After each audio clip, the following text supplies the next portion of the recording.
መጽሐፈ ነህምያ ምዕራፍ 12 ከሰላትያ ልጅ ከዘሩባቤልና ከኢያሱ ጋር የመጡት ካህናትና ሌዋውያን እነዚህ ነበሩ። ሰራያ፣ ኤርምያስ፣ እዝራ፣ አማርያ፣ መሉክ፣ ሐጡስ፣ ሴኬንያ፣ ሬሁም፣ ሜርሞት፣ አዶ፣ ጌንቶን፣ አብያ፣ ሚያሚን፣ ማዕድያ፣ ቢልጋ፣ ሸማያ፣ ዮያሪብ፣ ዮዳኤ፣ ሰሉ፣ ሐሙቅ፣ ኬልቅያስ፣ ዮዳኤ። እነዚህ በኢያሱ ዘመን የካህናቱና የወንድሞቻቸው አለቆች ነበሩ። ሌዋውያኑም ኢያሱ፣ ቢንዊ፣ ቀድምኤል፣ ሰራቢያ፣ ይሁዳ ከወንድሞቹም ጋር በመዘምራን ላይ የነበረ መታንያ፣ ወንድሞቻቸውን በቅቡቅያንና ኡኒ በየስሞቻቸውን በአንጻራቸው ነበሩ። ኢያሱም ዮአቂምን ወለደ። ዮአቂምም ኤልያሴብን ወለደ።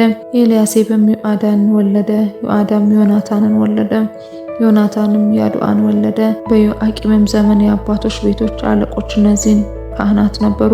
ከሰራያ ምራያ፣ ከኤርምያስ ሐናንያ፣ ከእዝራ ሜሱላም፣ ከአማርያ ይሆናን፣ ከመሉኪ ዮናታን፣ ከሰበንያ ዮሴፍ፣ ከካሪም አድና፣ ከመራዮት ኤልቃይ፣ አዶ ዘካርያስ፣ ከጌንቶን ሜሱላም፣ ከአብያ ዝክሪ፣ ከሚያሚን ሞአድያ ፈልጣይ፣ ከቢልጋ ሳሙስ፣ ከሸማያ ዮናታን፣ ከዮያሪብ መትናይ፣ ከዮዳኤ ኦዚ፣ ከሳላይ ቃላይ፣ አሞቅ፣ ኤቤር፣ ከኬልቅያስ ሐሸቢያ፣ ከዮዳሄ ናትናኤል። ከሌዋውያኑም በኤልያሴብና በዮአዳም በዮሐናንና በያዱአ ዘመን የአባቶች ቤቶች አለቆች ተጻፉ።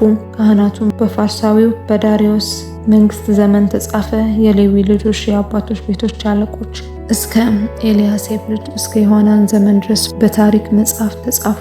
የሌዋውያኑ አለቆች ሐሻቢያ፣ ሰራቢያ፣ የቀድምኤል ልጅ ኢያሱ እንደ እግዚአብሔር ሰው እንደ ዳዊት ትእዛዝ በየሰሞናቸው በወንድሞቻቸው ፊት ለፊት ያከብሩና ያመሰግኑ ነበር። መታንያ በቅቡቅያ፣ አብድዩ፣ ሜሱላም፣ ጤልሞን፣ አቁብ በበሮች አጠገብ የሚገኙትን ዕቃ ቤቶች ለመጠበቅ በረኞች ነበሩ። እነዚህ በኢዮሴዴቅ ልጅ በኢያሱ ልጅ በኢዮአቂም በአለቃውም በነህምያ በጸሐፊውም በካህኑ በእዝራ ዘመን ነበሩ። የኢየሩሳሌምም ቅጥር በቀደሱ ጊዜ ቅዳሴውን በደስታና በምስጋና በመዝሙርም በጸናጽልም በበገናም በመሰንቆም ለማድረግ ወደ ኢየሩሳሌም ያመጧቸው ዘንድ ሌዋውያኑን በየስፍራቸው ሁሉ ፈለጉ። መዘምራኑም በኢየሩሳሌም ዙሪያ መንደሮች ሰርተው ነበርና የመዘምራኑ ልጆች ከኢየሩሳሌም ዙሪያና ከነጦፋው ያን መንደሮች ከቤት ገልግላም ከጌባና ከአዝሞት እርሻዎች ተሰበሰቡ። ካህናቱና ሌዋውያኑም ራሳቸውን አነጹም፣ ሕዝቡንም በሮቹንም ቅጥሩንም አነጹም። የይሁዳንም አለቆች ወደ ቅጥሩ ላይ ወጣዋቸው።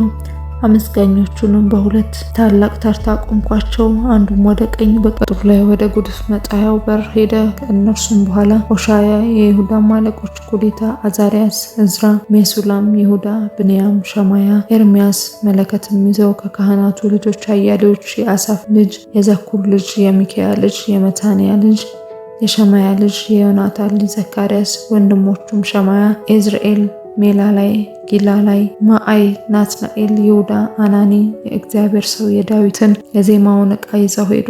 ጸሐፊውም እዝራ በፊታቸው ነበር። በምንጭም በር አቅንተው ሄዱ።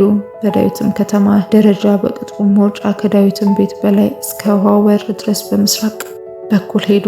ሁለተኛውም የአመስጋኞቹ ተርታ ወደ ግራ ሄደ።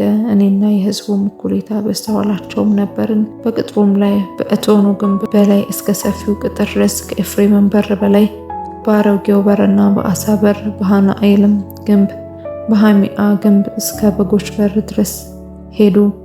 በዘበኞችም በር አጠገብ ቆሙ።